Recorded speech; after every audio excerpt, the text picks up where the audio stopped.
Has this ever happened to you? Alright, who's ready for a little bit of Dungeons and Dragons?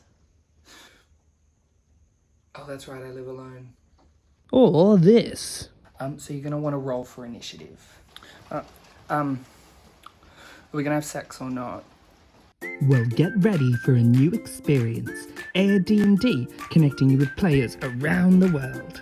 Before DnD, I used to play just with the meth addicts outside my house, but I'd get a lot of needle stick injuries. Now, I just get needle stick injuries in the comfort of my own home. So all my friends used to hate playing Dungeons and Dragons with me. Now, thanks to DnD, so do strangers. Definitely download this app. It is the best app. I've never had to stab anyone while playing it. Definitely not once. DnD. Hey, now get your boots, hang your coat for this Dungeons and Dragons. on a phone just for pictures of this. Dungeons and Dragons. Make it rain if you wanna see some. Dungeons and Dragons.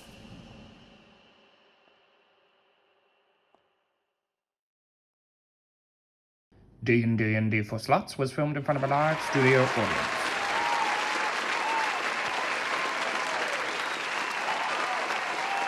After a fight with two guards within the manor house, our team begin to explore the space we've been left in. We ignore the summoning circle at first, exploring the boring middle room, and we find a sweet-ass woolen cloak. There's static coming off the cloak, meaning it's magical. We find a red potion in the pockets too, along with an invitation to a harvest garden party at the Kirill Estates.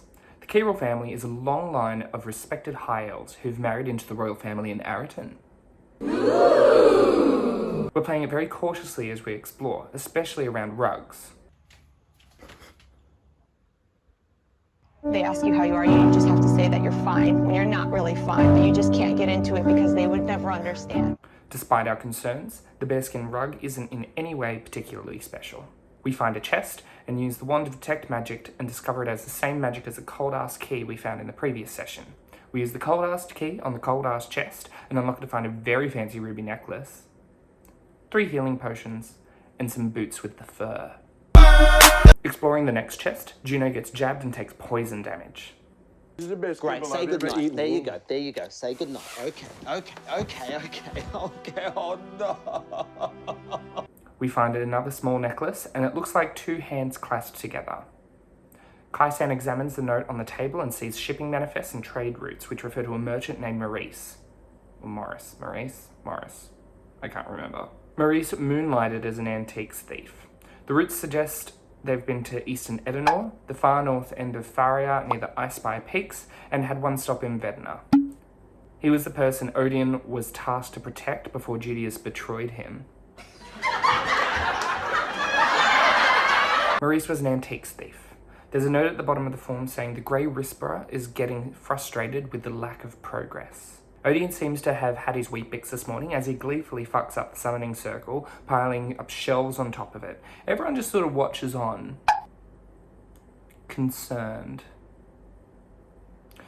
We keep exploring, finding a ladder in the hallway. We climb up and find a small watchtower in which we find a man lying face down, throat cut, cold to the touch. Rigor Morris, girl. It was Rigor Morris, girl. Who's Morris?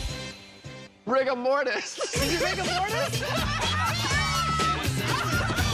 It looks like Judius, who we had hoped to find, has fled.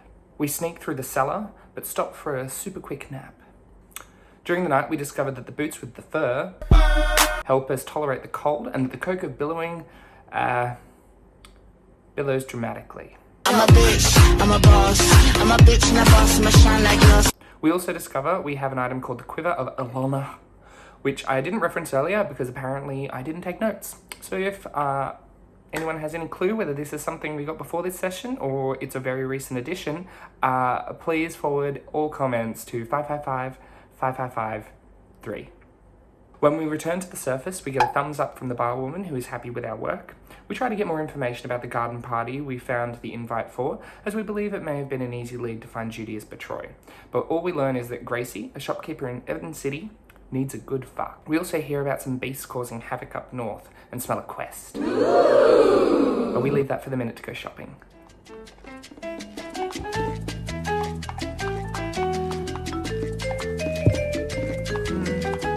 Over dinner, Juno gets a voicemail from Pia. This message lasts 2 minutes. This is for Rachel, you big, fat, white, nasty, smelling, fat bitch. Why you took me off the motherfucking schedule with your trifling, dirty, white, racist ass, you big, fat... Saying that she is entering Vabin now. We meet a young man named Garen, and it's not Karen with a G, but Gary with a N, who tells us that his mistress has lost an expensive jewel, which, twist in the plot, we've already got. We feel uncertain, as this could be Judius's team scoping us out rather than genuinely needing it back, but we do agree to meet later. We head to see Theo the blacksmith, who looks bored when we arrive. We consider purchasing the armour Rick was eyeing off the first time through, but after discovering the price, we decide not to. Sometimes things that are expensive are worse.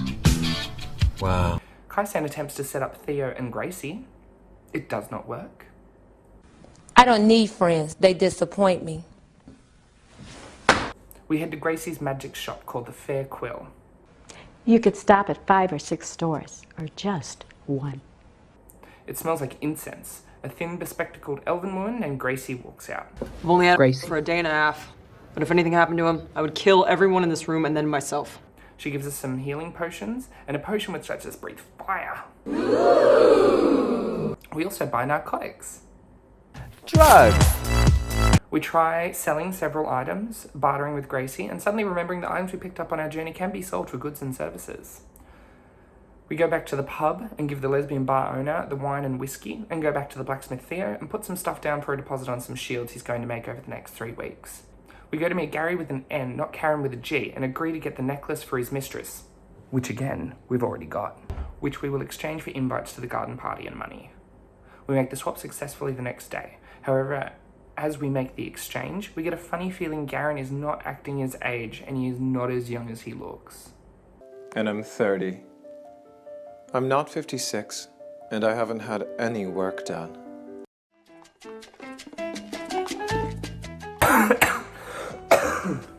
Oh, Corona. So I have no clue if it's... At this point in our adventures come to a